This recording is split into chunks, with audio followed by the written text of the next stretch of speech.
Hi everyone, welcome to my channel and welcome to a TBR and reading wrap-up video. If you're new here, my name is Emily, I'm 27 years old and I absolutely love books and reading. In this video, I'm going to talk about the 11 books that I read in January and February of this year, and I also want to talk about some of the books on my March TBR.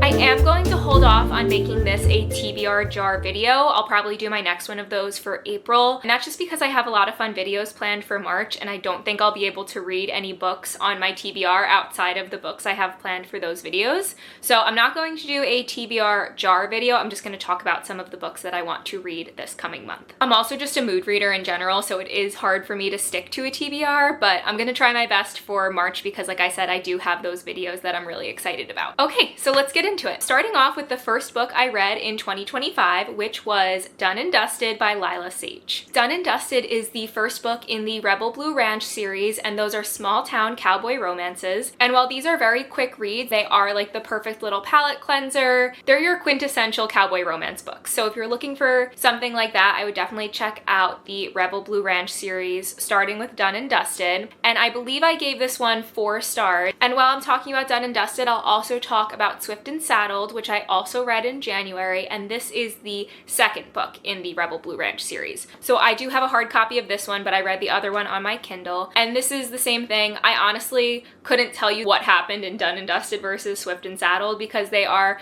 very similar with, trope differences and character differences, and the characters have their own struggles, but they're unique, they stand alone, but they're also very similar. So this, like I said, is a great series to read if you're just looking for cowboy romances, something fun and easy to read with a bit more mental health rep and things like that in it. I also read Anathema by Carrie Lake on my Kindle in January, and this is a very gothic, spooky fantasy romance book. It's the first in a duology, and the second book isn't out yet, but this one was bone-chilling.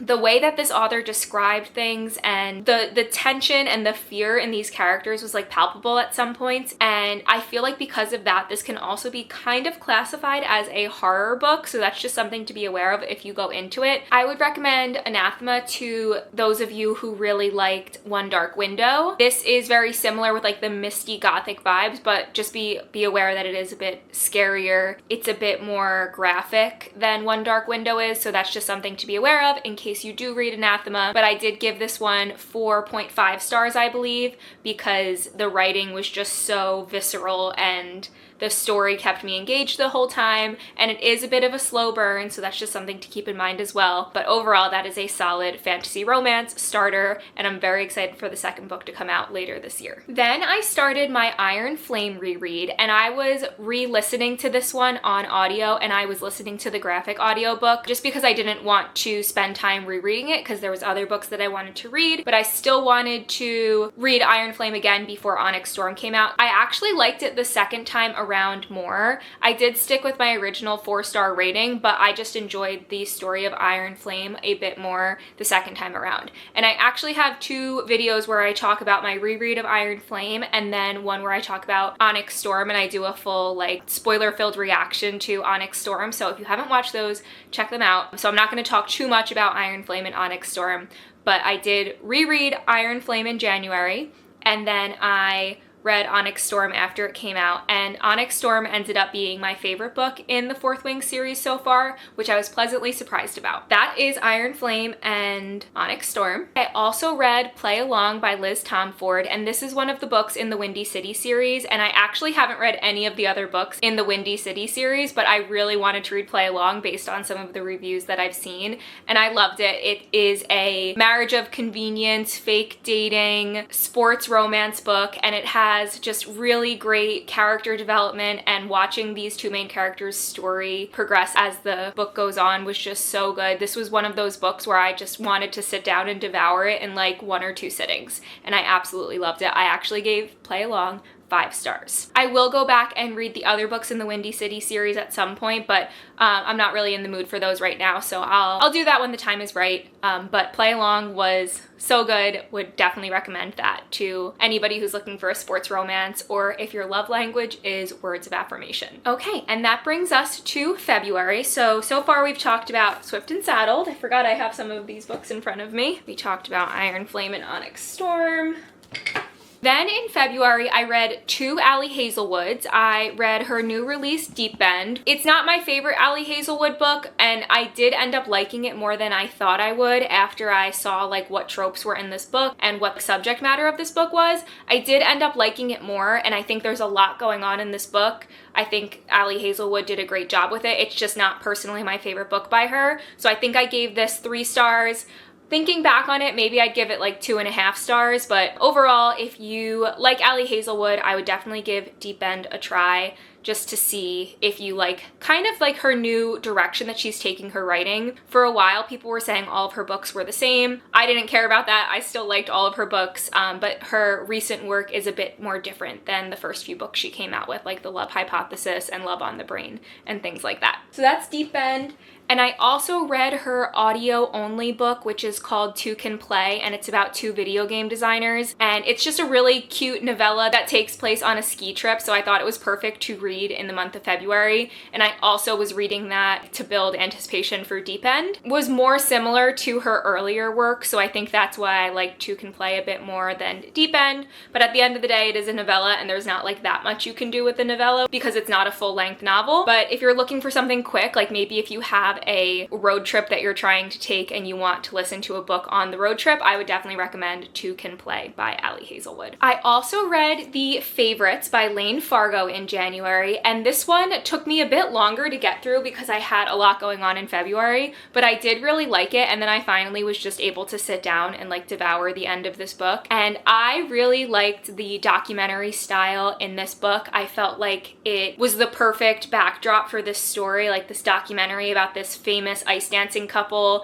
and the fallout and the scandal that happened with them towards the end of their career. Yeah, I don't know, I just really liked this one. It's about ice skating, it's about messy relationships, it's about the Olympics. It's just, there's a lot going on and it's really good. There's a bit of like a romance subplot as well. I wouldn't say that's the main focus of this book, but if you're looking for something that's like a little more fiction-y rather than romancy with like a bit of a romance subplot, I think The Favorites is good because there's stakes, there's tension, the story is really interesting, and overall, I think this is a good one to read like when it's cold in the winter and things like that. So that's The Favorites by Lane Fargo.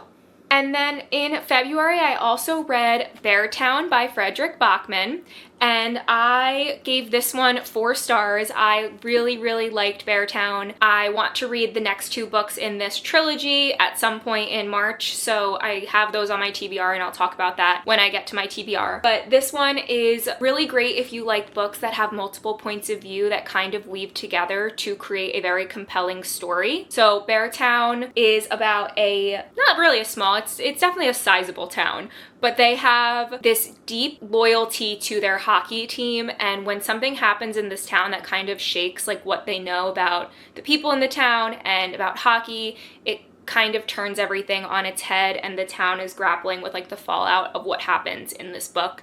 Just check trigger warnings before you read this one. The subject matter is a bit heavier, and there's like heavy bullying in it as well, and that was a bit hard for me to read at times, but the story is objectively very good and it's very well written, and I will definitely keep reading this trilogy.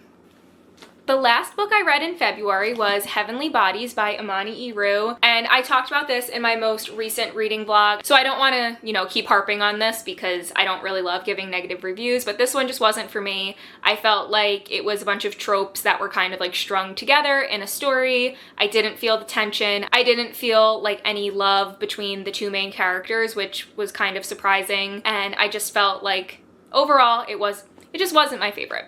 So that was Heavenly Bodies, and I gave this 2 stars. Okay, so that was everything I've read so far in 2025, and now I just want to talk about my March TBR books. So first, this week coming up, I want to read The Nightingale by Kristen. I do have a book club that I'm a part of, and this was our pick for this month. So I do have to finish this within the next week, and I've had my eye on this one for a while. This book club is the perfect reason to finally get started with this one. It is pretty long, and this is about World War II, so it's a historical fiction book, and I've heard such great things about this. I feel like it's going to be a very emotional read, so I need to brace myself for that. But this is book one on the March TBR. I also have another Kristen book on my March TBR, and that one is Firefly Lane. I have a trip coming up in the middle of March, and I want to bring this one on the trip. I don't know why. The trip that I'm taking just feels like I should bring this book on it. So I'm going to save this for when I go on that trip. And like I said, I have some fun videos planned for this month, and one of those videos is going to be a reading vlog while I'm on this trip. So I'm very excited for that. And Firefly Lane is a story about friendship and womanhood and,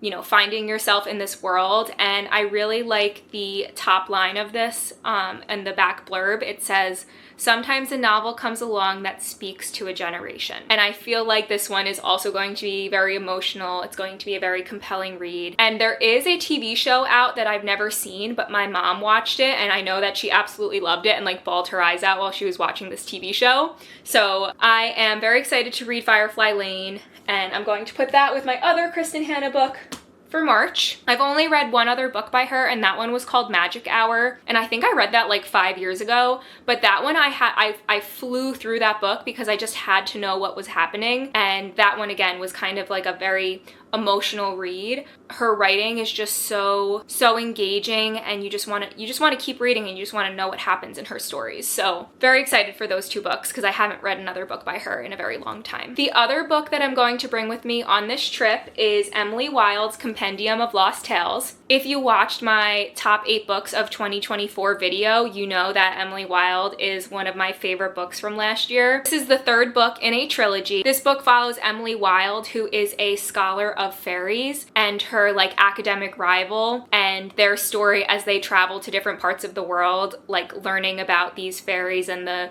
folk that inhabitate certain parts of the world. I don't even know what this one is about. I haven't even read the blurb, but I just loved the first 2 books in this trilogy so much, and I'm so excited for this one. But I'm also going to save this one for when I go on my trip, because like I said, I have that book club coming up soon, and I have another video planned for before I leave for the trip. So I just want to make sure I am like saving space and time to read this book, and I'm so excited.